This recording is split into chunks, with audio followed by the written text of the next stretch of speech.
कहते हैं कि महाराज भगवान का नाम तो ले लेंगे, लेकिन भगवान जब भगवान का नाम लेते हैं तो मन नहीं लगता।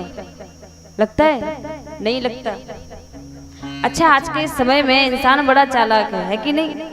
कहते हैं कि महाराज जब भगवान का नाम लेने के लिए बैठते हैं, भगवान की माला करने के लिए बैठते हैं ना, तो मन भटकता है, ध्यान भटकता है ना? लेकिन किसी ने बहुत अच्छा कहा है कि भगवान का भजन करने में हमारा आपका जो मन है, जो ध्यान है ना, वो स्थायी जगह पर नहीं रहता। लेकिन अभी पैसों की गड्डी गिनने के लिए बोल दो तो मन कहीं नहीं भटक सकता है। भटकेगा क्या? नहीं, फिर नहीं भटकने वाला। और भगवान का भजन करेंगे तो बोलते हैं मन भटक रहा है, मन नहीं लग रहा है। क्यों? क्योंकि जो भगवान की माया है ना, ये माया हमें भगवान के चरणों से लगने नहीं देती। राजा परीक्षित जी कहते हैं कि महाराज भगवान तो जो लोग पढ़े लिखे हैं उन्हें मिलते होंगे, जिन्होंने खूब सारी पढ़ाई की होगी, खूब सारी डिग्रियां होगी, भगवान उन्हीं को मिलते होंगे। राजा परीक्षित जी कहते हैं। तो श्री सुखदेव जी महाराज कहते हैं कि राजन, यदि भगवान पढ़े लिखे लोगों को मिलते तो महाराज मीराबाई ने तो कभी कॉलेज का मुख नहीं देखा, लेकिन फिर भी भगवान ने दर्शन दिए ना। तो ये कोई ज्यादा पुरानी बात नहीं है। मीराबाई वो कभी कॉलेज नहीं गई, लेकिन फिर भी भगवान ने उन्हें दर्शन दिए। सूरदास जी, कबीरदास जी। तो राजा परीक्षित कहते हैं नहीं नहीं महाराज, ऐसा भी हो सकता है कि भगवान उनको मिलते होंगे जो भगवान की दिन भर पूजा करते होंगे। तो कहा कि राजन, यदि भगवान पूजा करने से मिलते तो महाराज उन भीलकुलों ने कौन सी कुछ पूजा की थी जो महीनों के भाव से स्नान नहीं करते थे। तो कहते हैं श्री सुखदेव जी महाराज कहते हैं नहीं राजन, यदि भगवान जाते पति देखते तो भगवान शिवरी को क्यों मिलते, उनकी कुटिया में क्यों जाते? और भगवान यदि यही देखते तो भगवान विदुर जी के घर में क्यों गए? विदुर जी कौन थे? एक दासी पुत्र थे, एक नौकरानी के बेटे थे। फिर भी उनके घर में जाकर के भगवान ने केले के छिलके खाए। तो कहा कि महाराज भगवान ने विदुर जी के घर में जाकर के केले के छिलके खाए। एक प्रसंग आप हमें बड़े विस्तार से सुनाइए। तो श्री सुखदेव जी महाराज कहते हैं कि राजन, कथा आती है जब महाभारत का युद्ध नहीं हुआ था। महाभारत का युद्ध नहीं हुआ था तो विदुर जी दुर्योधन के यहाँ मंत्री पद पर थे। सभी लोग ध्यान से सुनना। विदुर जी दुर्योधन के यहाँ मंत्री पद पर थे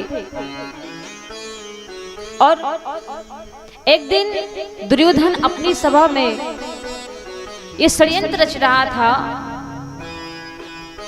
कि पांडवों को लाक्षागृह में जब पांडव रहते थे तो उन्हें जलाने का षड्यंत्र रचा जा रहा था। जब जलाने का षड्यंत्र रचा जा रहा था तो विदुर जी ने इस बात को सुना। और जब विदुर जी ने इस बात को सुना तो वो भले ही एक दासी पुत्र थे, एक नौकरानी के पुत्र थे, लेकिन वो जाकर के धृतराष्ट्र के पास पहुंचे और उन्होंने कहा कि महाराज आपका ये जो बेटा है ना दुर्योधन, और आपका वो साला सगुनी, आप इन दोनों की बातों को मत सुनना, इनके चक्कर में मत पड़ना, क्योंकि ये दोनों पांडवों को मारने का षड्यंत्र रच रहे हैं। और पांडव, उन्होंने विचारों ने क्या बिगाड़ा है इनका? यदि वो चाहे तो वो भी कुछ कर सकते, लेकिन नहीं, पांडव आपका सम्मान करते, आपकी इज्जत करते। इसका मतलब ये नहीं कि आपका कोई सम्मान करे, कोई इज्जत करे तो आप उस पर ज्यादा हावी हो जाओ। विदुर जी समझाते हैं धृतराष्ट्र को कि महाराज, आप अपने बेटे के कहने में मत आना।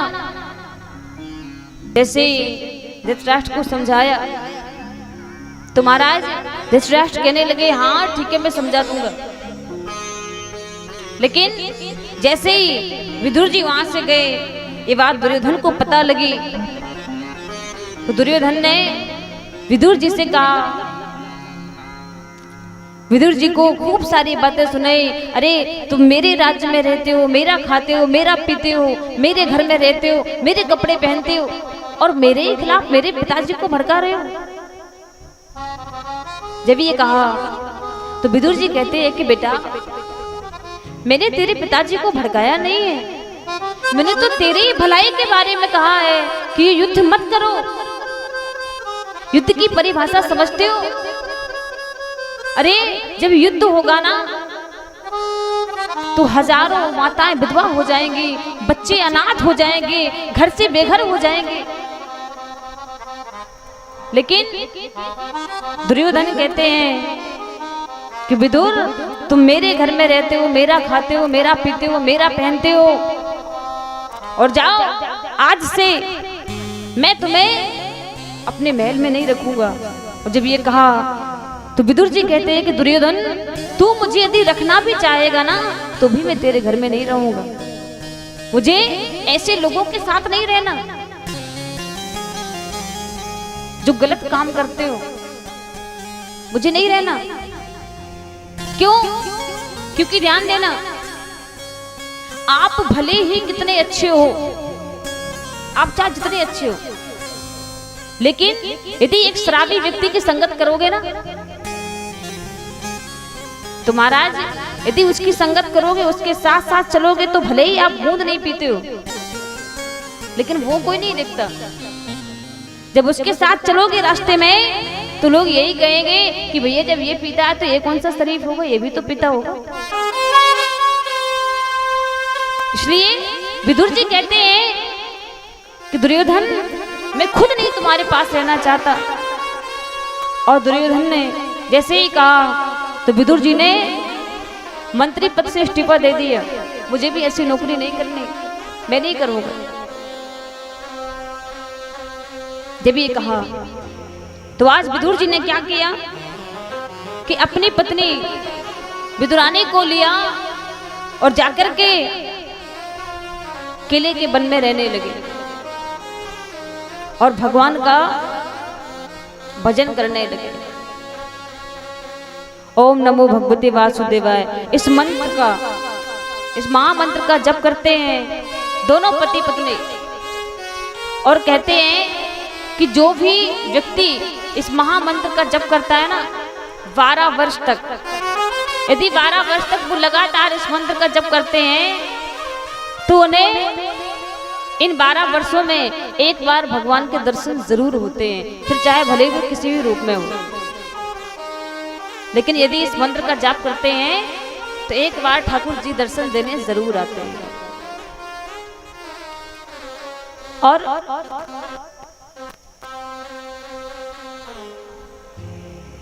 जैसे ही कहा तो महाराज आज भगवान के इस मंत्र का जप कर रहे हैं दोनों पति पत्नी, और 12 वर्ष हो चुके हैं इन लोगों को, 12 वर्ष हो चुके हैं। इसके बाद सूचना मिली कि हस्तिनापुर में स्वयं भगवान द्वारकाधीश शांति दूत बनकर के आ रहे हैं दुर्योधन के पास। तो विदुर जी और विदुरानी बड़ी प्रसन्न हुई, चलो ठाकुर जी आ रहे हैं, कम से कम हमें दर्शन तो मिलेगा। और जैसे ही महाराज भगवान के आने की खबर सुनी तो पूरी हस्तिनापुर को बड़ा सुंदर सजाया गया और लाखों हजारों लाखों लोगों की भीड़ लगी है। द्वारकाधीश आ रहे हैं, सब दर्शन करने के लिए खड़े हैं। विदुर जी भी पहुंचे, विदुरानी पहुंची, देखा कि भगवान का रथ चला आ रहा है। वो रथ स्वर्ण का है, हीरे मोती उस रथ में लगे हुए हैं। आज महाराज विदुरानी जी कहते हैं विदुर जी से कि देखो, हमने भगवान का 12 वर्ष भजन किया और इस भीड़ में पता नहीं भगवान के दर्शन हमें मिलेंगे कि नहीं। तो विदुर जी कहते हैं, अरे पगली, भगवान के दर्शन हमें मिले, मुझे इस बात से कोई डर नहीं है, इस बात से मुझे कोई फिक्र नहीं है। लेकिन मैं भगवान का दर्शन करूं या ना करूं, लेकिन यदि उस भगवान ने इस लाखों हजारों लोगों के बीच में यदि मुझे एक बार भी देख लिया ना, एक बार भी उसकी नजर मुझ पे पड़ जाएगी ना, तो मैं समझूंगा कि आज तक जो 12 वर्षों तक हमने भगवान का भजन किया है वो भजन हमारा सफल हो गया। क्योंकि भगवान हमें दिखे ना दिखे, पर भगवान इतना जान जाए कि हाँ, कोई विदुर नाम का भक्त भी हमारा है। और जैसे ही कहा तो महाराज भगवान आए और रथ उनका बड़ी दूर से निकल जाता है। विदुर जी ने दर्शन किए, विदुरानी जी ने दर्शन किए। इसके बाद विदुर जी को लगा कि शायद ठाकुर जी घर भी आ सकते हैं। जैसे ही कहा कि घर भी आ सकते हैं, भगवान जाकर के गए, दुर्योधन के पास पहुंचे, दुर्योधन को समझाया, दुर्योधन भैया, मैंने तुझे कभी दुर्योधन नहीं कहा, कभी दुर्योधन नहीं कहा, मैं तो तुझे हमेशा सुयोधन कहता रहा। लेकिन एक काम करो, तुम ये युद्ध मत करो, ये युद्ध मत करो। यदि तुम्हें आधा राज्य नहीं देना है पांडवों को, मत दो। पर मेरे कहने से वो पांडव मात्र 5 गांव में ही मान जाएंगे, इसलिए 5 पांडवों को एक एक गांव दे दो बस, कम से कम ये युद्ध तो नहीं होगा। लेकिन जैसे ही कहा तो महाराज भरी सभा में दुर्योधन भगवान से चिल्ला करके बोलने लगा ऊंची आवाज में, अरे कन्हैया, 5 गांव तो बहुत दूर की बात है, मैं हूं पांडवों को सुई की नोक बराबर भी भूमि नहीं दूंगा बगैर युद्ध के। जब युद्ध होगा इसके बाद देखा जाएगा, पर बगैर युद्ध के मैं सुई की नोक बराबर भी भूमि पांडवों को नहीं दूंगा। जब ये कहा तो भगवान दुर्योधन से कहते हैं, दुर्योधन, मैंने तो इसलिए तुझसे कहा है ताकि ये युद्ध ना हो, ताकि माताएं विधवा ना हो, बच्चे अनाथ ना हो, घर से बेघर ना हो। युद्ध की परिभाषा तुम समझते हो, और ये कोई बात थोड़ी ना हुई कि तुम मुझसे इस तरीके से बातें करते हो। शांति दूत हो इसका मतलब ये नहीं है कि कुछ भी कहते रहो। आज दुर्योधन कहने लगा, कन्हैया चलो ये बात छोड़ो, राज्यपाट की विषय में तो फिर बात होगी, लेकिन आपके आने से आपको पता है हमारी माता गांधारी ने 56 प्रकार के भोज बनाए। और जैसे ही कहा तो भगवान कहते हैं कि दुर्योधन, भले ही 56 प्रकार के भोज बने हो, लेकिन मैं नहीं खा सकता। क्यों? क्योंकि जहां भगवान दुर्योधन के पास पहुंचे ना, तो उसी सभा में विदुर जी भी बैठे हैं। विदुर जी विदुरानी से कह रहे थे कि तुम घर जाओ, हो सकता है ठाकुर जी हमारे घर आए, लेकिन मैं जाकर के सभा सुनूंगा। तो विदुर जी सबसे पीछे कोने में बैठे हैं और सुन रहे हैं। तो कहते हैं, भगवान कहते हैं कि दुर्योधन, मैं 2 परिस्थितियों में भोजन करता हूं। कैसे? पहली परिस्थिति कि यदि कोई व्यक्ति जैसे कोई भी हो भूख से अधिक पीड़ित हो, जिससे खूब भूख लगी हो, उसे आप कुछ भी दे दो वो आराम से खा लेगा, कैसा भी दे दो आप वो खा लेगा। दूसरी भगवान कहते हैं कि दूसरी ये है कि यदि किसी का भाव भोजन कराने के प्रति, यदि मेरे प्रति भोजन कराने का है तो मुझे वो कुछ भी देगा मैं पालूंगा। लेकिन दुर्योधन तुम्हारा इसमें कोई भाव नहीं, मुझे तुम्हारे भोजन की कोई भूख नहीं है और ना ही तुम्हारा भाव है कि तुम मुझे भोजन करवाओ। और भगवान कहते हैं कि दुर्योधन आज तो मेरा भोजन जो है ना वो विदुर काका जी के यहाँ पे है। जैसे ही कहा तो विदुर जी पीछे बैठे हैं कोने में। विदुर जी ने देखा, पीछे मुड़ करके देखा, ये भगवान ये कन्हैया क्या बोल रहा है, मैंने कब कहा कन्हैया से कि हमारे घर में तेरा भोजन है। दुर्योधन कहने लगा कन्हैया क्या कहा आपने, क्या कहा, फिर से कहो। तो भगवान कहते हैं दुर्योधन आज मेरा भोजन जो है ना वो विदुर काका जी के यहाँ पे। दुर्योधन हंसने लगा, अरे उसको खुद के खाने के लिए कुछ नहीं है कन्हैया, वो तुम्हें क्या खिलाएगा। भगवान कहते हैं दुर्योधन भले ही उसके पास कुछ भी खाने को ना हो, लेकिन जब उसने बुलाया है तो वो कुछ ना कुछ तो जरूर लाएगा, कहीं से भी लाएगा। जब बुलाया है तो खिलाएगा तो है ही कुछ। और भगवान शांति दूत बनकर के आए थे दुर्योधन के पास, लेकिन भगवान दुर्योधन के पास नहीं, वो तो विदुर जी को और विदुरानी को दर्शन देने के लिए आए थे। आज जैसे ही भगवान ने कहा कि काका जी के यहाँ मेरा भोजन है, तो क्या हुआ कि विदुर जी ने विचार किया कहीं ऐसा ना हो ये कन्हैया घर पे पहुंच जाए, और घर पे तो कुछ भी नहीं है। तो विदुर जी ने विचार किया कि मैं बाजार जाता हूँ और जो भी कन्हैया को पसंद है, माखन मिश्री ये सब बाजार से जो भी सामग्री लेकर के आ जाऊंगा। और विदुर जी जाकर के चले गए कहाँ, बाजार में। अब घर पर विदुर जी नहीं है, विदुरानी है। भगवान जाकर के पहुंचे कहाँ, विदुर जी के घर।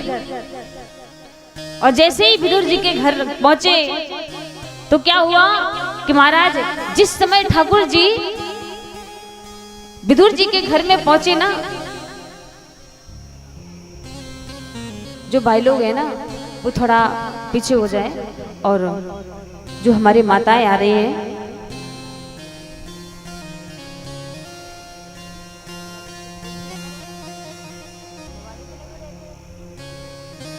श्री राधे।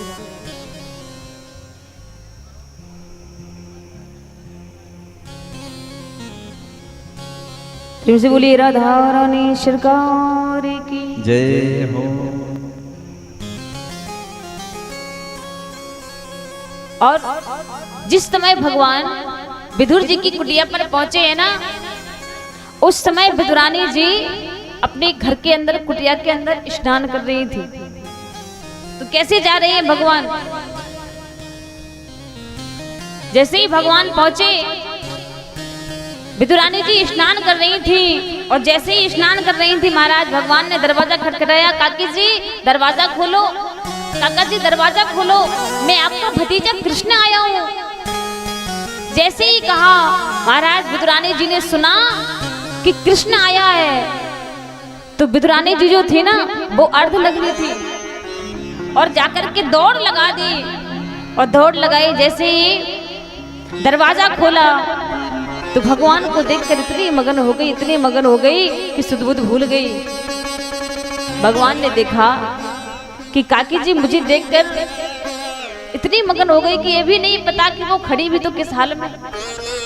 भगवान ने अपना पीतांबर लिया और विदुरानी जी को उड़ा दिया।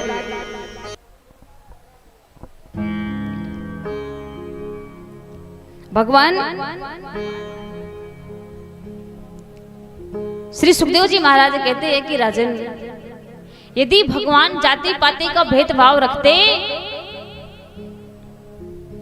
तो विदुर जी के घर में जाकर के भगवान ने केले के छिलके खाए।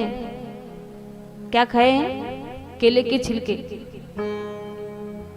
भगवान भगवान के लिए भगवान ये नहीं कहता कि तुम पढ़े लिखे हो तभी मैं आपको मिलूंगा, तुम जाति में बड़े हो तभी मैं आपको मिलूंगा, या फिर तुम दिन भर में 10 बार स्नान करते हो तब मैं आपको मिलूंगा।